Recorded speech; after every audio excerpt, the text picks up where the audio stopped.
Thanks for tuning back in. I'm Tommy Campbell, still bald, still in my basement, and still watching Trump's picks roll out, each one like another broken chair being tossed in his MAGA dumpster fire.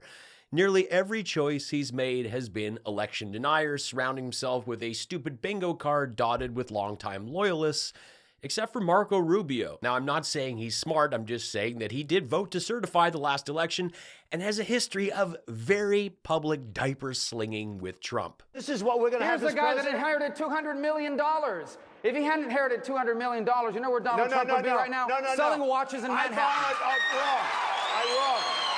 I took... Solid prediction, Marco, though he sold them online and pretended they're Swiss. If you haven't seen my dub of Trump's watches, it's good fun. Rather than taking his $1 million loan story, the Times compiled a report based on more than 100,000 pages of financial documents, including confidential tax returns from his father and his companies, that revealed Trump got closer to $413 million from Fred Trump over the decades and paid only 5% on the inheritance when the tax rate was 55%.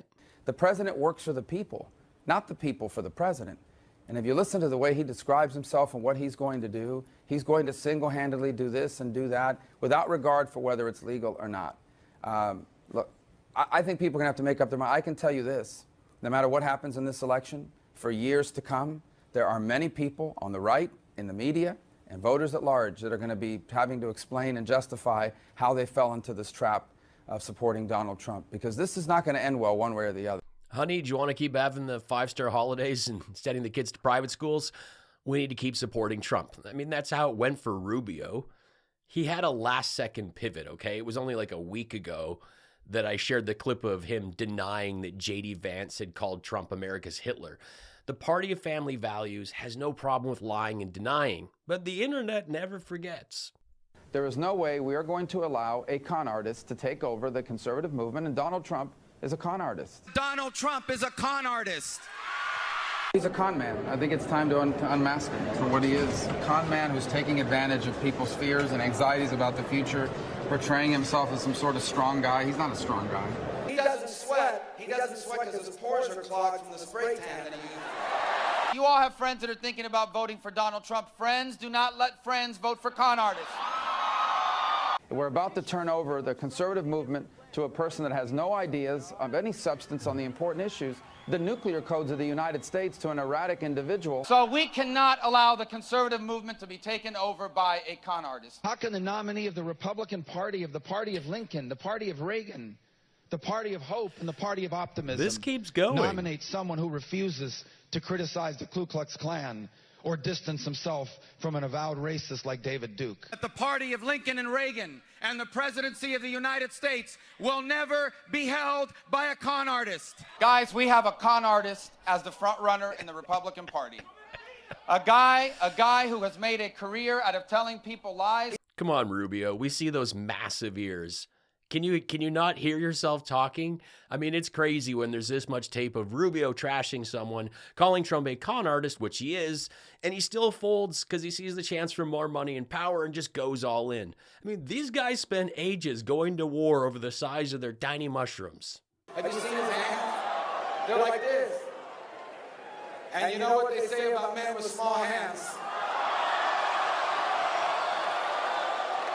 You can't trust them. You can't trust them. You can't trust them. Look at those hands. Are they small hands? And he referred to my hands. If they're small, something else must be small. I guarantee you there's no problem. I guarantee it. Okay, I'm going to settle this once and for all. Both of you have tiny units and no spines. Rubio is now part of the con. What little credibility he had is now gone, and you know that one day he'll be gone as well.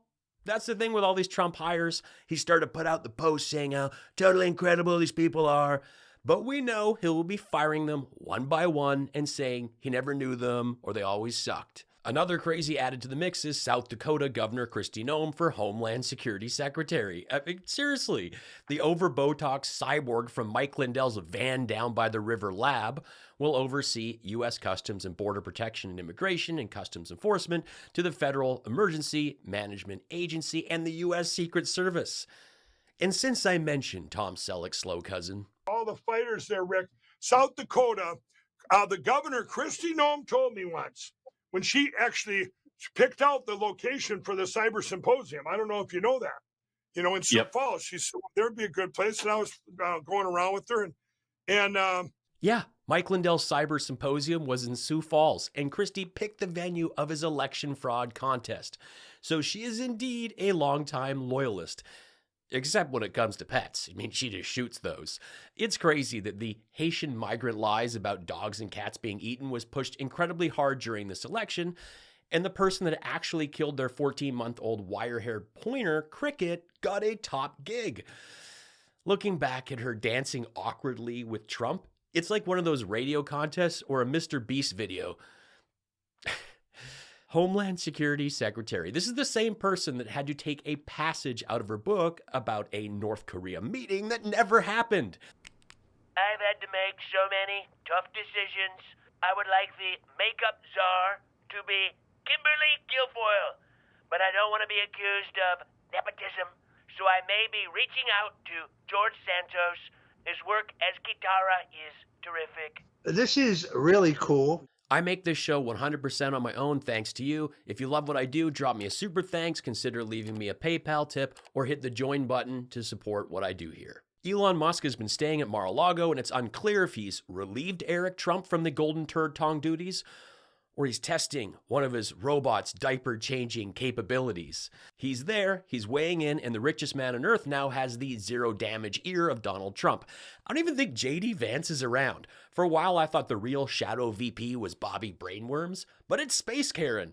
Some are saying Elon won't leave, but why would he? He owns Trump and much of the media at this point. Here's Elon with Newsmax CEO. Again, if you think Fox has some slanted views, Newsmax is in another league. Just remember, this is going to go so poorly that this party is going to struggle in the future, assuming there is a future. But I don't think Kari Lake will have one. Yes, there has been a lot of losing in this election, making this victory extra sweet. Ruben Gallego defeated Kari Lake, the 44-year-old Iraq war veteran, beat the permanent face-filtered former Fox News anchor. Lake has spent 2 years pretending she won the governor race, and now she lost another election to a Latino and a Democrat. Of course, people are pushing back with Trump's news handle asking, "Do you think Arizona stole the election from Kari Lake?" Now, it was a yes or no question, but MAGA went into meltdown with 1,000 replies. Yes, they are so scared and jealous of her. I pray for a miracle that God will lead her to Washington, where her voice would ring loud. Yes, the cartels are in control. They can't let Kari Lake win. They have captured AZ. We are at war. Unfortunately, this will require a military operation. Just watching them lose like this, crying those MAGA tears, which are great to see, let this be a reminder for some to please, please, please toughen up out there. I'm actually surprised by some of the reaction from a big part of the left. Like, don't give them any ammunition. They try and paint liberals as weak. Show them you're not. Show them you're strong. And here, I got to go higher up here. Hold on. Let's see. There we go. All right. Yeah, we're going to fight to get rid of these voting machines. Security of his machines. He's actually participated in our hand count process. He's done a good job. His office has actually been investigating several things that we found out during the primary. Yeah, so things are still running smoothly at the biggest broadcast place ever. How can this man still not figure out how to put his phone on silent when he records a show? People, and they sue people that defamation. All we've ever asked is open up the machines and let's see what, if you don't have anything to hide, why won't you show us? I actually want to know what Rick there with his Hardee's drive-through headset is hiding in that MAGA yard sale shed of his. I mean, Lindell's still insisting defamation is a word. Let us open up the machines. You can't even quiet your phone, you lunatic. But he's still going on about election fraud because he's suspicious about Kari Lake losing. Again, no shocker. See, the MAGA tears are still out there, folks. Yep, people are taking some space in the Waters household. I'll have you know that I was not invited to my mother's house for Thanksgiving. Apparently, there wasn't enough room. She said it was a scheduling situation, and then at the last second invited me to come over on Black Friday. I told her no thanks, I'll be at Best Buy. Yeah, I'm sure multimillionaire Jesse Waters is going to be queuing up for a deal at 4 a.m.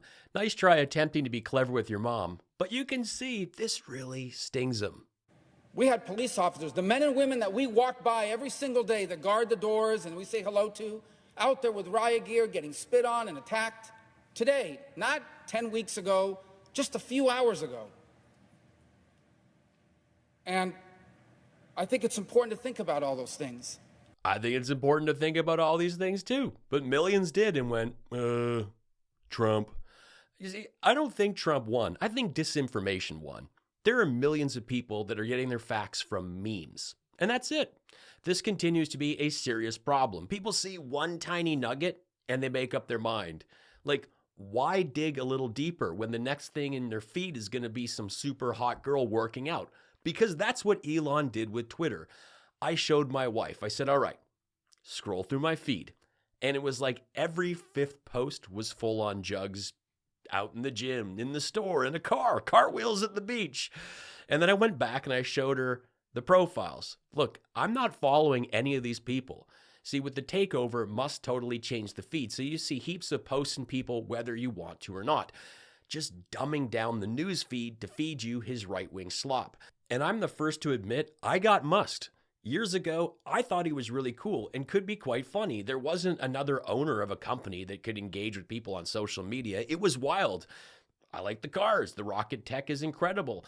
I have relatives that have high-speed internet on their farm for the first time ever thanks to Starlink. But at some point, he lost it and went full dark side. Or he always was and kept it hidden. I mean, I don't know. I just hope his companies don't go Mike Lindell because he has some great engineers and thousands of employees that I'm sure go to work every day worried about what stupid thing he's going to do, which is ironic because they're there to build a Cybertruck.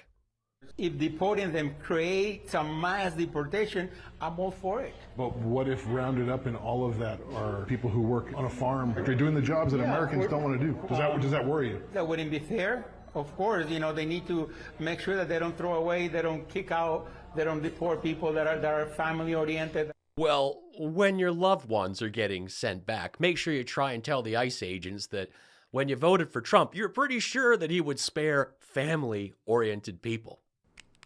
It was crazy to be back in the White House. I barely recognized it. Without all the hamburgers on the walls, there were none.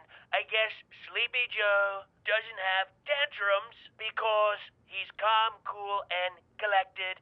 And I'm a total lunatic. I am. It's true. This is really cool. A free way to support me is by doing your regular Amazon shopping through my link in the description. That's it. It costs you nothing. Just got to click here, and it helps me keep the show going. Both are tiny. Now, Rubio... Okay, when he was in the womb, it's like everything went to his ears, and yet he still can't hear himself talking. Cyber Symposium was in Sioux Falls, and Christie picked the venue of his election fraud competition. So she is indeed a longtime loyalist. I have relatives in rural areas. Again, for longtime followers of the show, no, I have trouble with ours. Incredible. I have relatives in rural area. Incredible. I have relatives in rural area. 44-year-old Iraq war veteran defeated the permanent face-filtered... The Tommy Campbell Show is the best political comedy show on YouTube. And I hope you subscribe.